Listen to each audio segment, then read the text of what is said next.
On three. 1, 2, 3. Welcome to Motherland.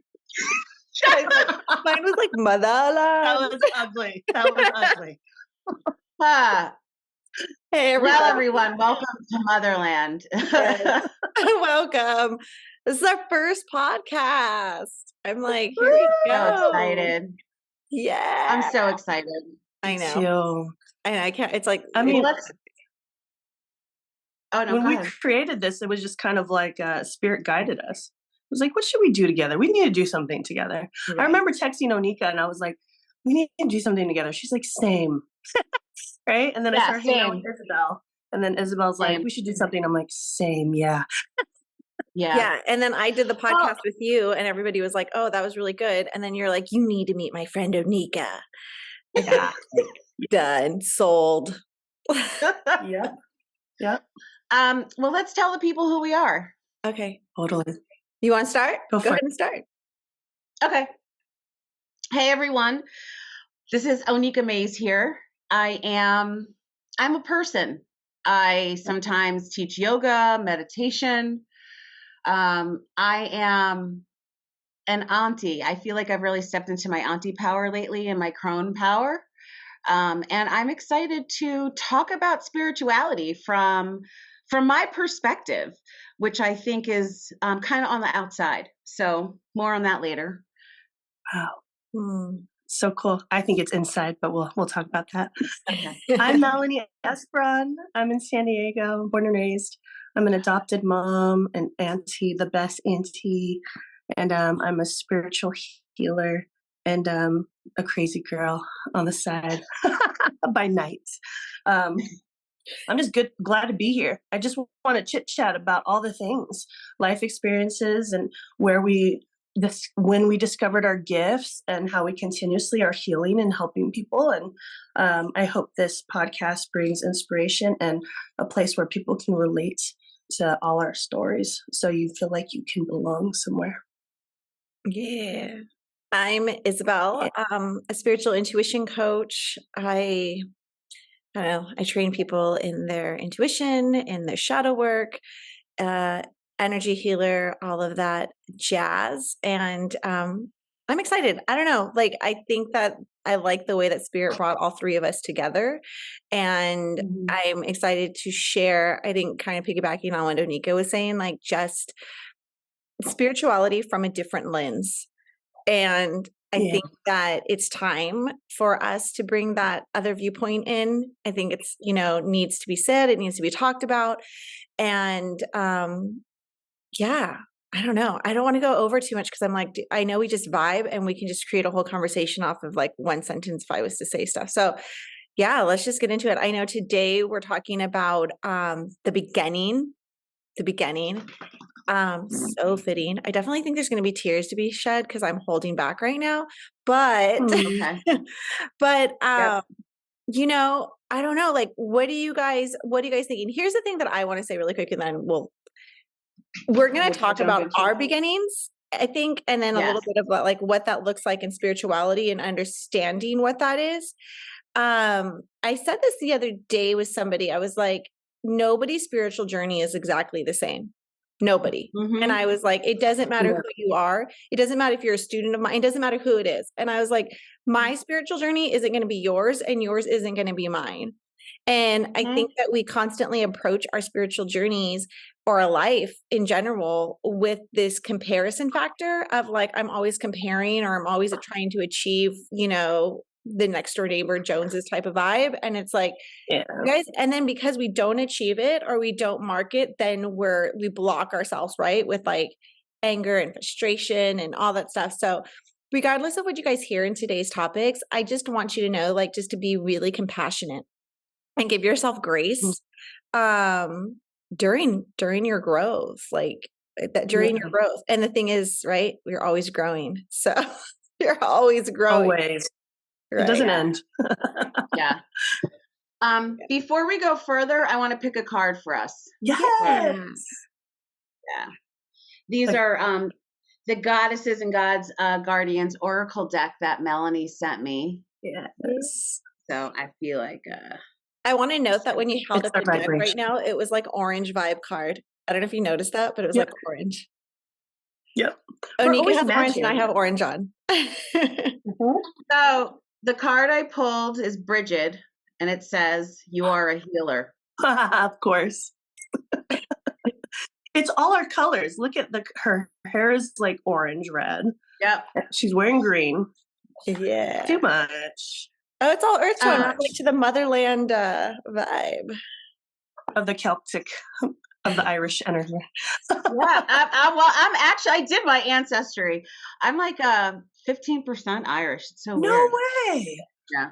I can see that. I could definitely see that. Wow. Might even be higher, but I just don't want to admit it. Totally. I actually think it's higher, and I just don't want to admit it. Totally. Yeah, 10% Welsh. Wow. It was wild, the makeup. Yeah. Crazy. But the beginning. Who wants to start with? God. Go ahead, Mel. I'm gonna throw Mel on those. I'll just start. Yeah, go ahead, Mel. Yeah. In terms of like spirituality, my grandma was a medicine woman. She's on the other side now, but she raised me. So I didn't know what spirituality was. I was raised in the Catholic tradition, and but my grandma was a medium and a medicine woman, meaning she could speak to spirit, and I could see what she saw at 4 years old. So I thought it was normal. And my sister saw what I saw, so I really thought it was normal. And then when I went to school, I realized it wasn't. But for me, it was really about prayer. I was really raised in prayer, and I love prayer till this day. I probably would have become a nun, to be honest, until I realized I liked sex. So I was like, yeah, that ain't gonna work.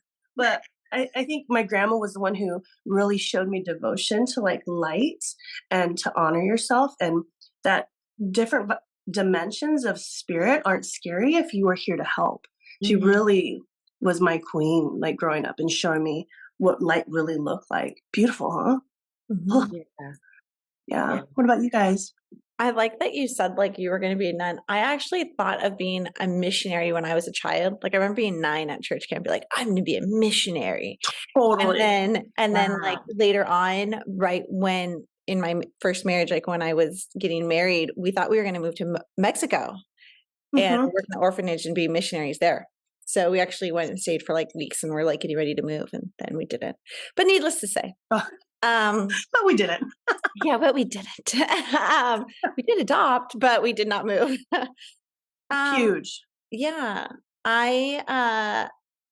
it's kind of weird. Like, I think I'm not like you, that spirituality has always just been a part of my life. When I've taken the time to like reflect back on it, I've had my abilities since I've been like 6.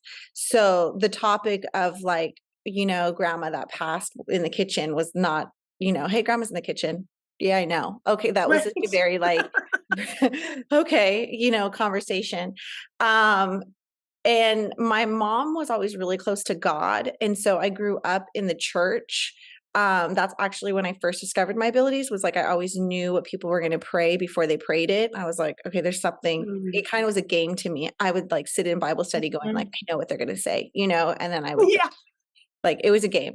And then afterwards, I remember like, that's when I told my mom, like, I hear God, because that was my definition, and of course, like mom was like, cool, like, say a prayer, like, say what's up kind of thing. And that was it. So like, I don't think, looking back at where I'm at now, that doesn't necessarily mean it was easy. It meant that I think looking at it, I didn't understand it. I just, because it was so accepted, that like later on I had to kind of go backtrack and be like, wait, I got to get a hold of this. I have to navigate this. I have to understand this. Like I have to break it down. So like, would I necessarily call that my beginning? I don't think so. I think my beginning was probably in my 30s when I finally was like, we really need to navigate and like figure out what is occurring in life, because premonitions were rampage, spirit was like going crazy in the house. Like it was just a hot mess. And so I think that would have been my beginning of spirituality, but I think that's had phases. Like it's definitely been, okay, we're in one phase and then you're in another phase, you go in another phase and you're like, let's go backtrack to the beginning phase. So it's a little bit of like back and forth in like yeah, like crazy. Like it's all over the place. I guess that's kind of where I look back. But it was interesting is like recently I was reading a curandera book. I don't know if you guys know what a curandera is. Okay. If you guys don't know that, explain to them what it is. Yeah, I was gonna say, if you don't know what it is and you're listening, a curandera is basically a medicine woman in Spanish. It's a medicine woman. And for me, I've always tossed along the titles of like shaman, and I have done my work to say that, and as well as like curandera, but I never understood it until like I was reading this book. And I was like, oh my gosh, like that's exactly what I do. Like I am exactly a curandera.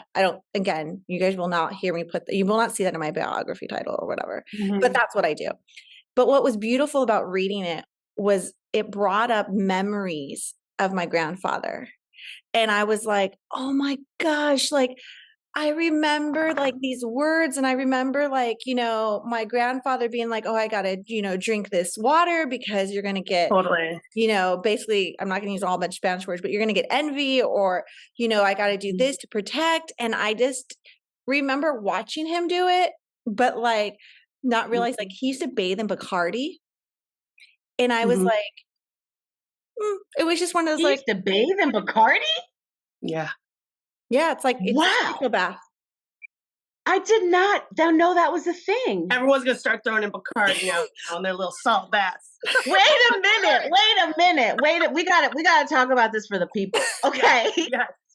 So you gotta be. I'll tell my beginning later. A little dip. I need to hear about the beginning of a Bacardi bath. So you gotta tell us and the people what a Bacardi bath is. That's what Oneika got from the beginning. Bacardi.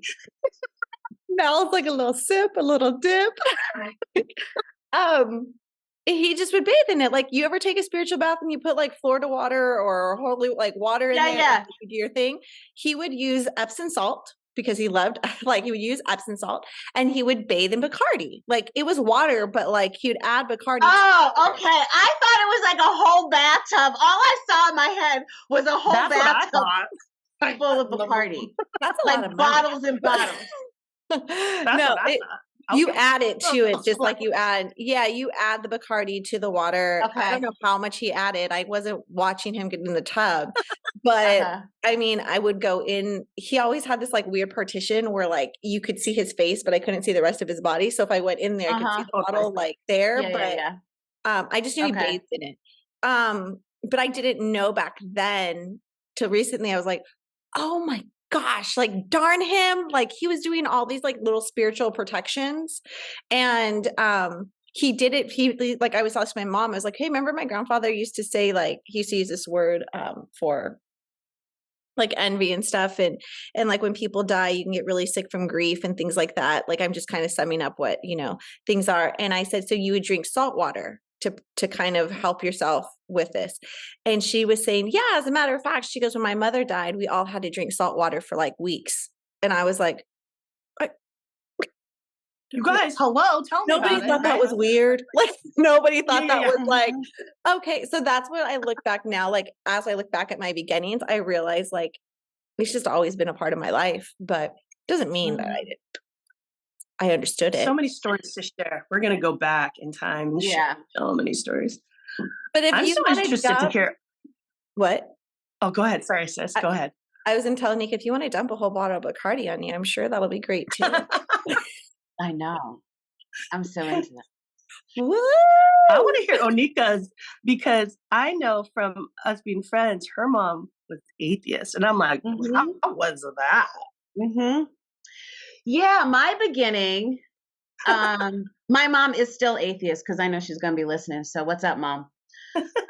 You're going to be hearing some stories that you don't even know. So buckle up. I think I had a couple of beginnings like Isabel. I grew up not with in a household. My father was a scientist. And my mom was an atheist, and we didn't go to church, and even my extended family didn't really go to church. The extended family I knew didn't go to church. So there wasn't a sense of spirituality. There was a strong moral ethic in my house that we were raised with, like how to be good people and right from wrong, but there wasn't a spirituality. And I'll never forget when I was either 5 or 6, I was at school and on the playground, and some sun rays were coming down out through the clouds. And somebody told me, "Oh, do you know what that means? That means that people are going to heaven." And I thought it was so cool. So when I saw it one day when I was in the parking lot with my mom, and I said, "Mom, that means that people are going to heaven." And she's like, "No, it doesn't, because there is no heaven, because there is no God." Whoa. And I was like, "Oh," but in my head, I was like, "I don't believe that." Like, I just, in that moment, I just didn't believe it. But I was a kid and I wasn't going to say anything, but I kind of just held on to it. And fast forward to, I think, another beginning was when I was either 8 or 9 in my bedroom. And I was sleeping and I woke up to a slap in my face. God. Like a slap. Oh, God. And I was like, did my parents just come in here and slap me? Because I opened my eyes and no one was there. Oh, what? And so I went back to sleep. And then I felt somebody pulling my feet. And I woke up again. And I was convinced that my parents were doing something. So I got up out of bed, walked, like 2 feet to their bedroom and opened the door, and they were asleep, like knocked out. And I remember standing there thinking, well, who was that then? And I went back to bed, and then shaking. Somebody shaking my body. God. Get up, get up, get up, get up, get up, get up. And I was really freaked out, and I knew I couldn't talk to anybody about it. So I just kind of kept it to myself. And I remember when, this is a story I've never even said out loud before. I feel a little emotional. My father's mother loved me. And I remember telling her that something was pulling on me in my sleep. And she said, "Oh, that must have been the witches riding you." Oh, dear. And we didn't talk about it anymore. That was kind of it. And I was like, the witches riding me? What's that? And we didn't really get into it. And I don't know why. I don't know if we were interrupted or something happened that we didn't finish that conversation. And I kind of I didn't forget about it, but I never did anything about it because I kind of felt I didn't know where to go. I didn't have anybody to talk to. So I think that channeled into exploration of religion.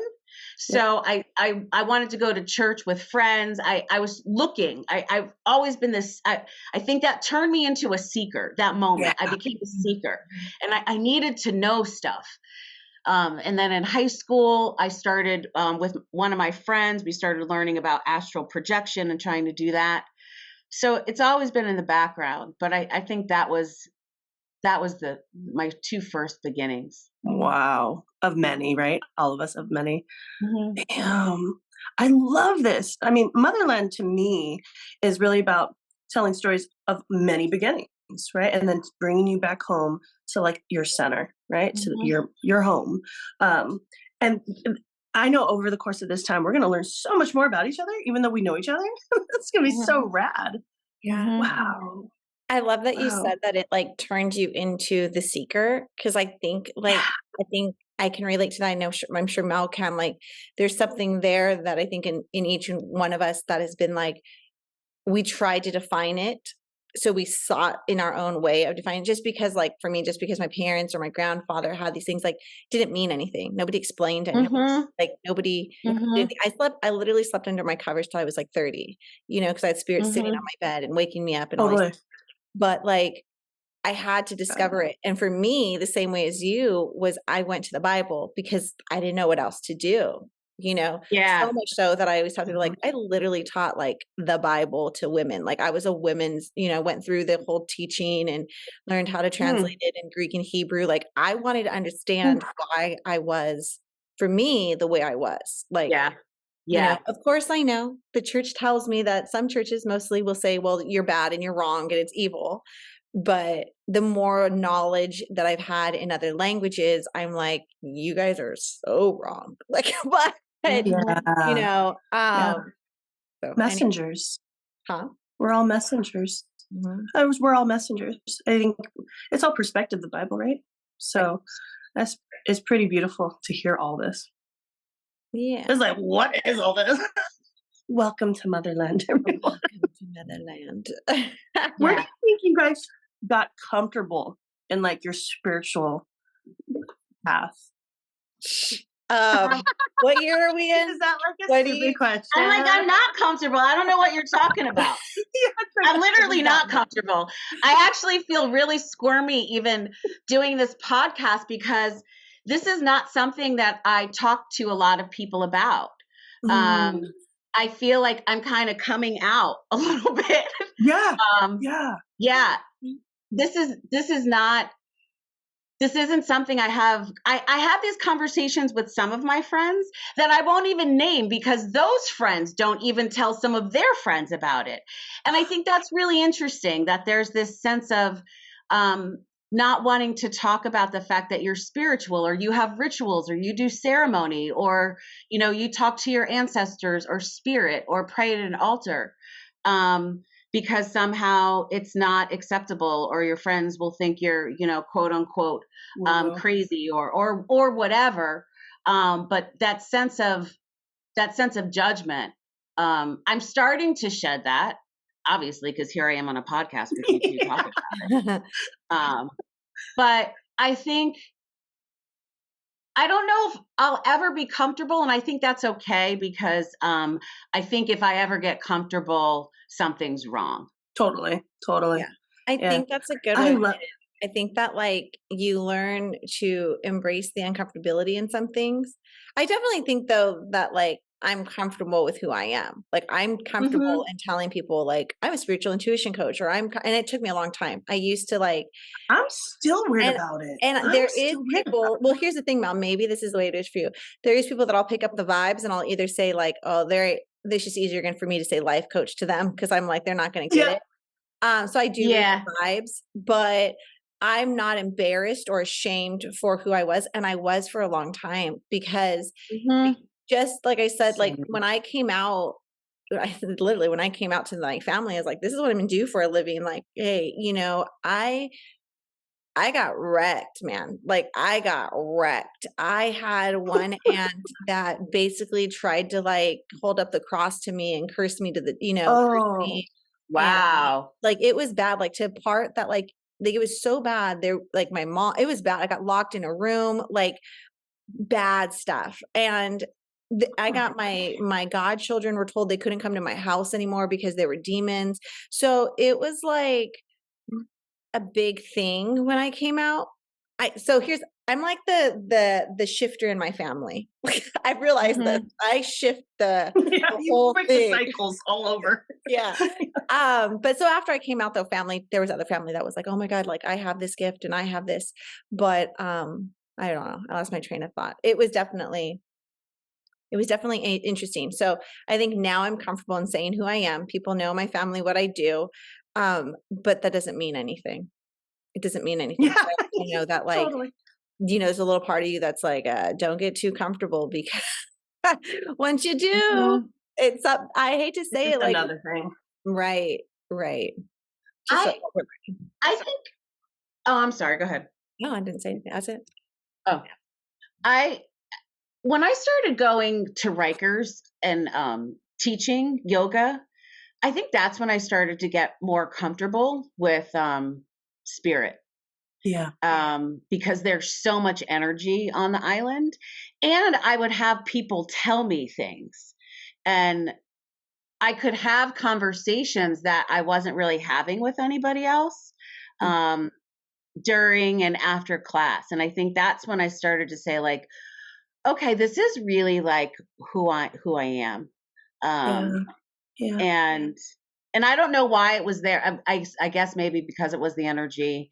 I think there is a lot of spirituality that also happens in jails and prisons for a lot of different reasons, but the energy is very strong and palpable. So you almost, you can't be indifferent in that environment. Right. So I think instead of backing away from it, I just had to dive into it headlong. Yeah. I have a question. And it's always oh, go ahead. Go ahead. No, Mel. I want to hear what you had to say. it's just almost like it's almost assumed when you're a yoga teacher, meditation teacher, you do Reiki, like, aren't you spiritual? Like, it's always that question. It's like, well, no. Like, I remember telling people I'm psychic, but I wasn't necessarily spiritual until my late 20s. Right? Spiritual, like, connected, but like being psychic was a straight gift. And like with Oneika, you were just a powerful speaker. And with Isabel, you saw things. And I feel like you didn't care when you spoke things. Like, it's so interesting. And then we soften and we get really connected. And we're like, oh, it's not about us. It's one of those things, right? Those epiphanies. Yeah. Before I ask my question, I want to ask you, Mel, like, could you define maybe for people what that means when you said spiritual? Because I think you were kind of defining it pretty good right now. Could you maybe kind of? Yeah. To me, spiritual just means connection to a higher self or a higher power or the light, just the highest version of you. So when people are like, oh, how do you pray? I'm like, well, it really has to come from the center of you connected to something bigger than you. So even if you don't believe in God, you can believe in like the collective and good people and good high vibrational energy. So it's again, it's all what you want to translate it to. But it ends up being God or light because that just means one to me. So spiritual, mind, body, soul connection. Is that what it is for you too? Yeah. Yeah. It is for me too. Exactly. Just like that. That's it. Yeah. Here's my interesting thought, and I thought about this when you were talking, Oneika. Spirituality, like, where do you think that it became this thing of like, I'm embarrassed to be spiritual or mark myself as spiritual? Where do you think that, like, because here we are, right? Motherland podcast, bringing you back to the motherland. And I find it interesting. I have to go there. It's like, it was like almost like me growing up, where I did between South San Diego and this area. Like, you said you're spiritual, like you're going to be made fun of. And I get that, but I also get it because there's something there that I'm like, I didn't fit what looks or what people deem as spiritual. Do you know what I mean? Like yes, that too. That's the other part. Yeah. So that to me was like, oh, you're that hippie chick that's going to wear, all white clothing, and you're going to like be like all this, like, don't get me wrong. I actually thought that's what it was. So like when I did embrace it, I think I kind of started shifting into or assimilating to little factors before I finally was like, no, like this is so not me. And I so don't fit into this bubble. But anyways, I just wondered, like, where did I say we, because like you got Oneika, you got Mal, like us as these BIPOC women think that like, wait, I'm embarrassed to be spiritual. Yeah, I think that's such a great question, Isabel. I think it's a couple of things. Definitely colonialism and stereotypes about Black people and spirituality. So that meant like, these stereotypes of Africans and all of these things. That was a part of me. And I was proud of at home, but scared to be proud of in the all white school that I grew up with grew up in when I was young. I was so desperate not to be different that I ran from anything that might make me even the slightest bit different. Because honestly, when I was growing up, like all my friends were fucking racist. Like, yeah, straight up. Not all of them. I won't say all of them, but the number of N-word jokes that I heard when I was a kid would like blow your mind. Or all the little microaggressions. So I think I mention this because I think that's why I didn't want to talk. It set a stage for me of having this shell of protection, I think, from other people and honestly from myself. Wow. I feel that.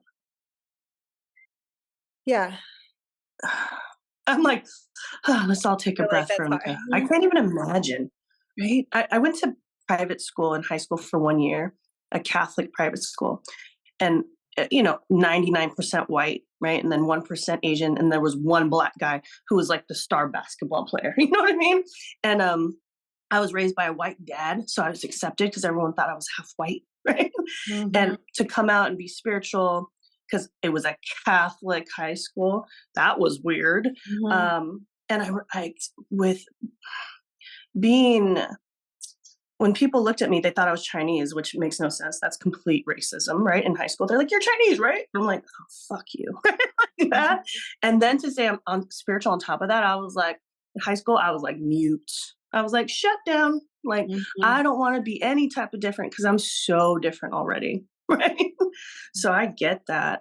I'm sure you've experienced that too, Isabel, right? Being Mexican, Latino background. I grew up where I did like kind of where I live right now. Like I grew up in South Bay where majority was like, Mexicans, Filipinos or Pacific Islanders and African American. And black too. Yeah, black. Like all mixed. And so that was my majority, but I started getting into mess. So my mom was like, "We're shipping you up north." And I got thrown into a private school, a Christian private school at that. And it was, all white. And I still remember the day, like, it's funny how you can't forget people's looks in their eyes. Like, do you guys get what I'm saying? Like, you can't forget look at you. And I remember the way that people would look at me, and afterwards, like later on, they'd be like, "Oh my gosh, you were such a chola." Like, and I did, like, but that's who I was. I mean, it was the 90s. Everybody had the permed hair. Yeah, kind of. Like I had the dark lipstick. Yeah. I keep hair. Like that was what I was and what I grew up in. And so, and my voice was, I kind of did talk like that. So people were like, afraid of me in a way that they were like, we didn't really know how to be with you. And I just remember like wanting to fit in so bad. Like I wanted to just be seen so bad. And I think a part of that followed me later on, even into high school, where I would try to be a part. Like it was always this balancing, right? Where I'm like, here's my Hispanic roots, and then here's over here in high school, and trying. High school was really hard for me. I didn't fit in. I never really fit in. I wasn't Mexican enough for the Mexicans, and I wasn't white for the whites. And it was just like, where does that mean? Like, what does that look like? And so I remember, like, especially my last years of high school being very lonely. It didn't help that a boyfriend actually dumped me because his parents said I was Mexican. So, there was just a lot of things like that. And I don't think I've been comfortable with myself probably until the last couple of years, to be honest. Like not for the last couple of years have I been like, I'm so proud of my roots, and I'm so proud of who I am, and I'm proud of my family, and I'm proud of like just being, the woman I am. But like, it's taken a long time. Like it took a long time. Yeah.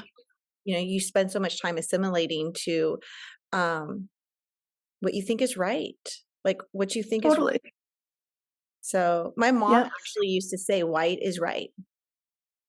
Oh, no way. Your mom's full Mexican, right? Yeah, here's the reason why. I'm going to clarify this. I know everybody's like, "Oh, here's the reason." It's she listens. Hold up. I was married to my dad, and my dad was Mexican. Like I'm full, I'm pretty much more indigenous. Actually, I did my thing, and he's found out since then he's pretty much 90% indigenous. But like that whole culture like is very like strong machismo type of culture. So she was so afraid in getting remarried, or for us to get married into that machismo mindset, that's what she would tell us. And she didn't mean it.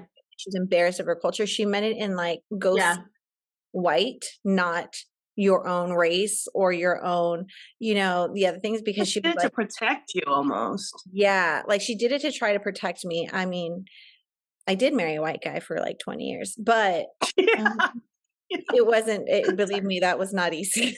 Because I was like, I'm Mexican. Like I'm not, it's not working. So yeah. Beautiful children out of that one, though. Out of that one. And they love being Mexican. They love it. I think colonialism has done such damage to people and their ability to want to lovingly explore where they come from, because this whole idea of assimilation, right? We were all, when we grew up, we were told about the Great American Melting Pot. I mean, Yep. I can't tell you how many teachers actually used to use that language, but it wasn't about blending together or being proud of who you are. It was all about, you needed to live up to what dominant culture was. Yep. And it wasn't kinky curly hair or dark skin. It was long blonde straight hair and a certain body type and a certain way that you talked and all of these things. And I think on the other side of that for me was me talking the way that I talk and being raised the way that I was raised.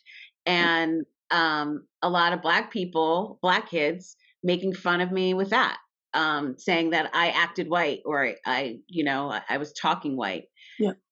Yep. And I understood why they said it, but I was always really angry about that. I think when you grow up as in dominant culture or predominantly white space, you actually end up being more militant than people think. I think people think that, you're just trying to get along, but you get real angry because you don't have any way to become, you don't have a place to be comfortable. Yes. And I got resentful. I got very resentful, I think, about it. Yeah. Mm-hmm. Mm-hmm. Yeah, 100%. And it's the same thing with spirituality that I'm seeing. I think this is why we're able to relate. It's like, all of a sudden, I would say 5 years ago, spirituality really became like this trend. We're like, fuck, right? Like all of us were like, all these healers were like, why is it so trendy now? And I love that everyone's into spirituality and is getting it.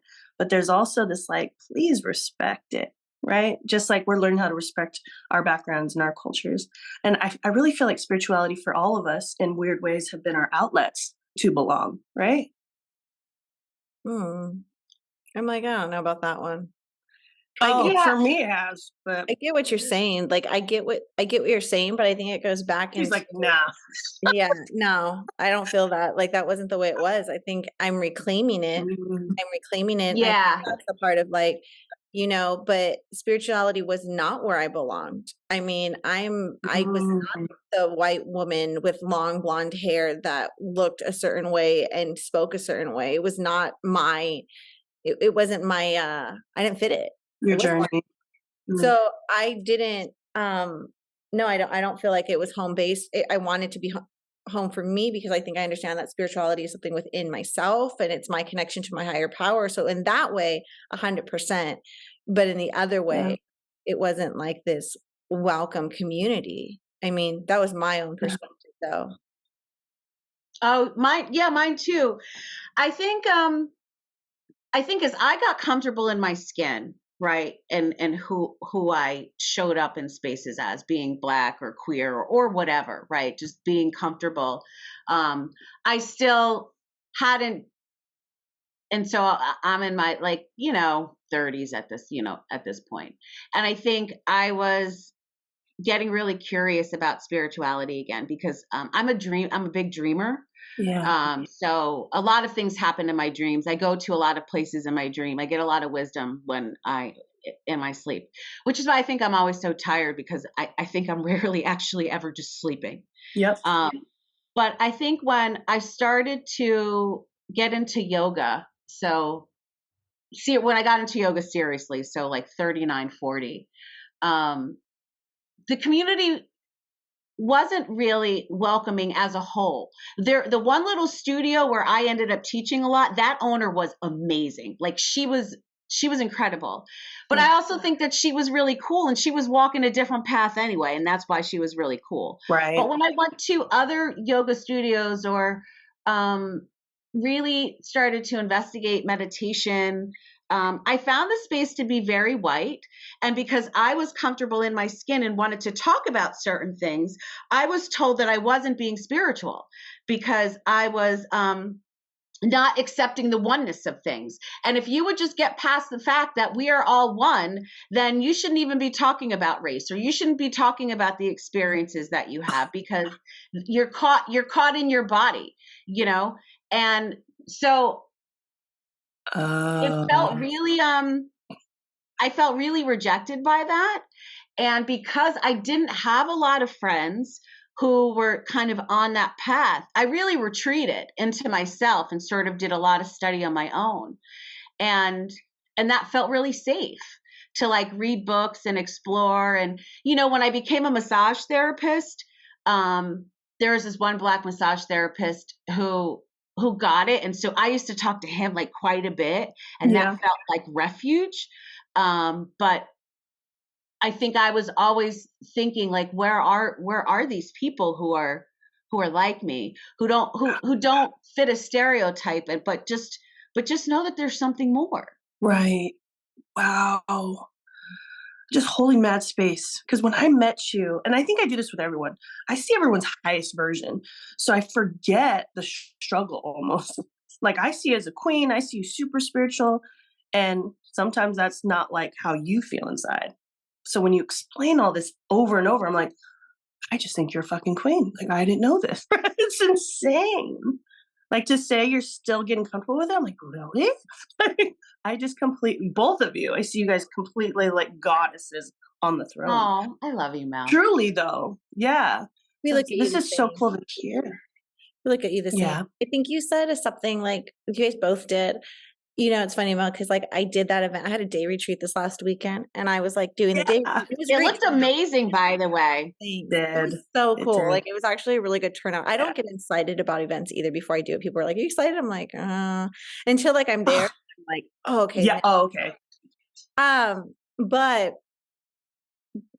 I was sitting there at the one point in the event going like, why am I doing this? Because like I did it and Spirit like cut my prices. I say Spirit was like, cut your price. And I was like, this is stupid. And Spirit's like, cut your price. And I was like, oh, like fine. And I get it. I needed to do it for the people, but I also think I needed to do it for myself. After when I was sitting there, I realized, oh, I needed to just let myself be comfortable in this space for a while. I needed to let myself kind of bring myself in a gentle way into this space, knowing I'm creating space, right, for our future and future events, myself or with you guys, whatever. So I was like, okay, I get it, Spirit. Got it. So I think the comfortability part is like, yeah, I'm still getting comfortable in certain spaces and getting ready to go into that and expanding. So that's that. On the other note, Oneika, you were saying the word refuge, and I found it like you're like, I found the person that I sought refuge in. And I think for the listeners, that's really important, that if you're in a space of like trying to navigate this and feeling like I can't quite find my community.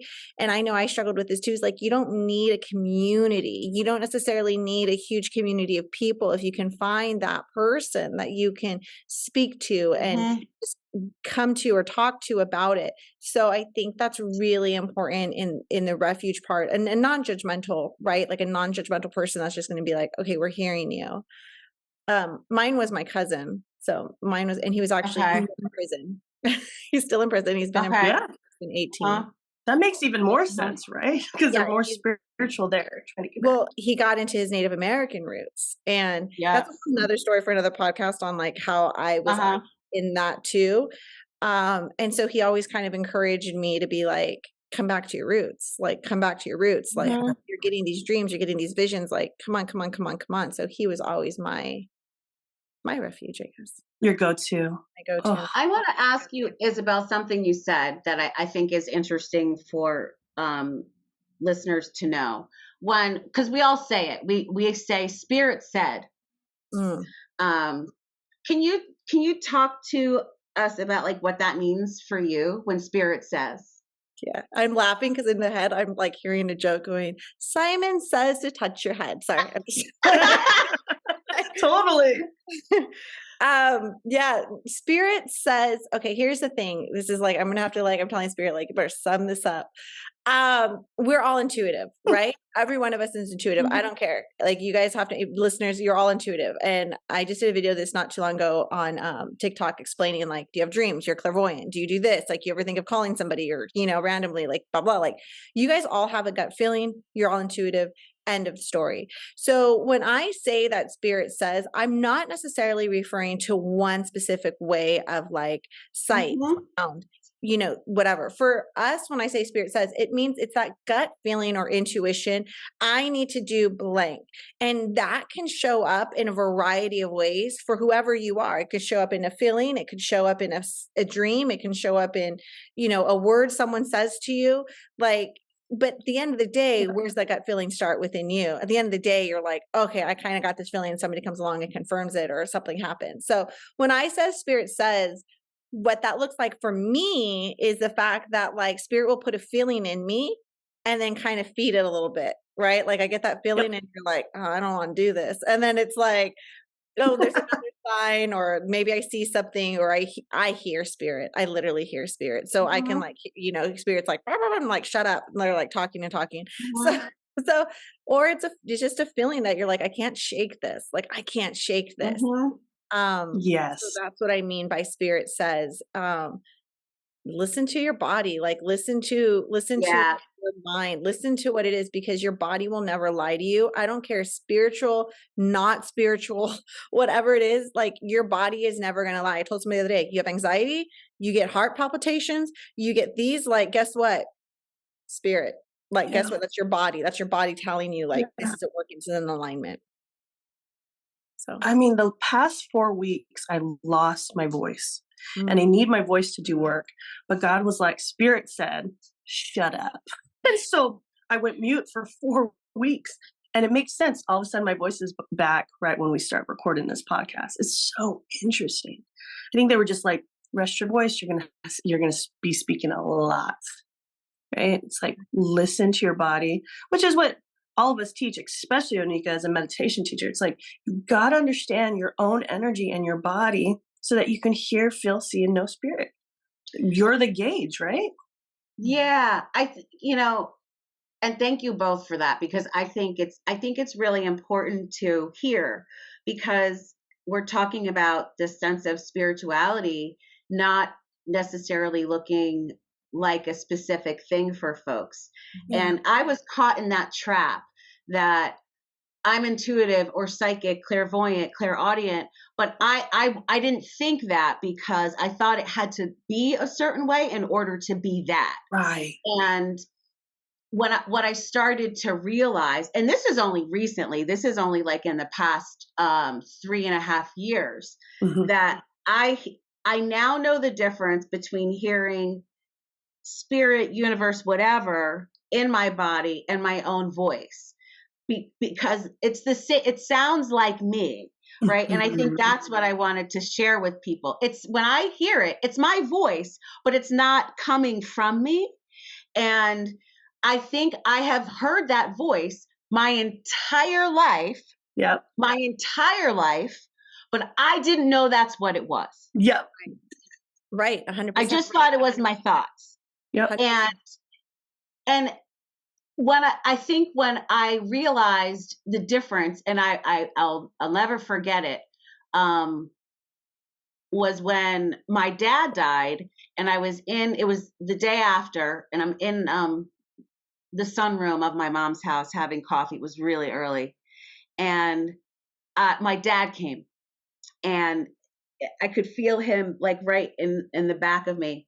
And he kept saying, Oneika, Oneika, Oneika, Oneika, because that's what he would call me, yelling it, Oneika, Oneika, Oneika, Oneika, I'm okay, I'm okay, I'm okay. And I was like, Dad? I was like, what? And it was my voice, but it wasn't my voice. And I said Dad out loud, because I was like, I'm hearing this from in my body, but it's not me speaking. It was so distinct at that moment that this is not me in my head thinking these thoughts. It's coming from me. And I was like, oh, that's what this is. Yep. That's what this is. And from that moment on, and I think he did that for me on purpose. Yep. Because from that moment on, I could make this distinction when spirit was talking inside and my own thoughts. And that shifted a lot for me to feel comfortable, because I think at times it felt like, am I losing my mind? Yeah. He's making me cry right now because his energy's here, and I'm not crying because I'm sad. He's so happy you're doing this. I can feel him. He's he's like, this is what I wanted you guys to do the first time you guys met. And I'm like, holy shit. It's like a full circle moment that I'm hearing him. He's like, it's about time. Like, yes. we dragged our feet for Listen, we had other stuff. We had other stuff going on. Wow. We're still in this earthly realm, so things take time. I love it. Like, you said give us some time. Oneika, you said it was in you, like it's that voice inside you, and that's exactly what it is. Like that's exactly what it is to a T, and that's why, like, I think we've trained to like it's this big booming voice. We talked about it before. Yeah. No, that part. That it's like it's this figure that's like, ooh, right.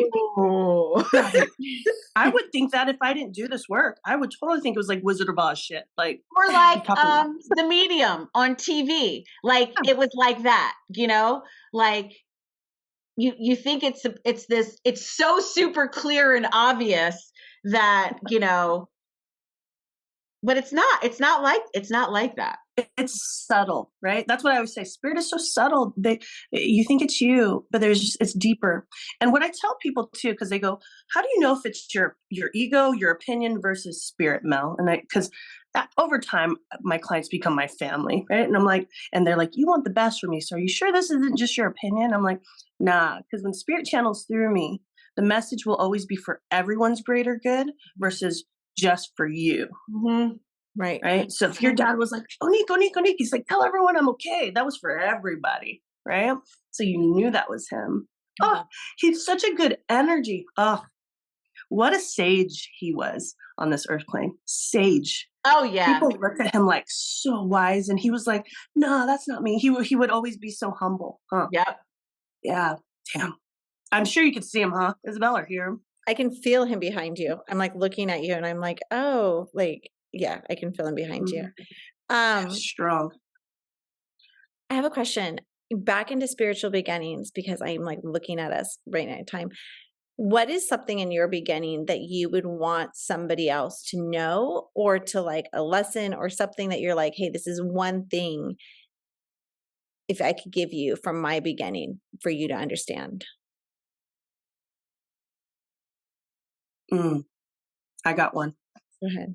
That you're never alone, right? When you think you don't belong, it's like, no, you got a whole spiritual crew behind you. Like you're not alone at all. There's a lot of people find spirituality, at least on my end, through like a lot of pain. Like something bad happens and then they find spiritual growth through that. And I'm like, you are not alone on this journey, on the physical sense and on the spiritual sense. So that's what I needed to hear when I was going through it. So I think I would tell people to get to know your physical body. Yeah. Get to know what it feels like to be in your body. And what do I mean by that? From any kind of movement, what does it feel like when you reach your arms up overhead? What does it feel like when you rub your hands together? What does it feel like when you're falling asleep? What does it feel like when you're full of joy or afraid or angry? Because when you can tune in to your body signals, that's when you start to be able to make the distinction between, oh, this is just my legs are tired because I was on Peloton for an hour, or my legs are shaking because spirit is telling me something, is tugging at me. Yeah. Right. So that's what I would say. And to not rush. Yeah. This is a lifelong journey and you don't have to have every answer. And the more you learn, I think the less you know. Yeah. Oh my God. That is the truest statement. Yes. It's the same thing as the more you have, the less you want. It's like, I don't want anything. Yeah. Simplicity comes in. What about you, Isabel? What advice could you give, Isabel? Mine is always like throw away the books. Throw away the books, throw away the guides, throw away. Like, don't look at that. Like I said earlier, like define your journey as your journey and no one else's. And it's really important that you do learn in all of this to go within. It kind of similar to what you said, like learn to go within, like learn to acknowledge yourself, learn to trust yourself, learn to see what that feels like and look like. And like I said earlier, like just be compassionate and understand that like you're, like you said, your journey is always evolving. You're always growing. You're always changing. There is no right or wrong. And there is no, I should have known this or I shouldn't have known this. It doesn't work that way. You know, I don't care how psychic you are. Like, I don't care how psychic you are. It doesn't matter. There is no should have or shouldn't have. You know, everything in life is an opportunity to grow and is an opportunity to change. And so, yeah, I guess that's it. Yeah. I think that's a good place to end it. Yeah. Okay. Ooh. More to come, guys. More to come. Yeah, I know. All right, guys, make sure you go check us out on Instagram. And yeah. All right. Adios. Yeah. Love you guys. Thanks, y'all. Thank you. Bye.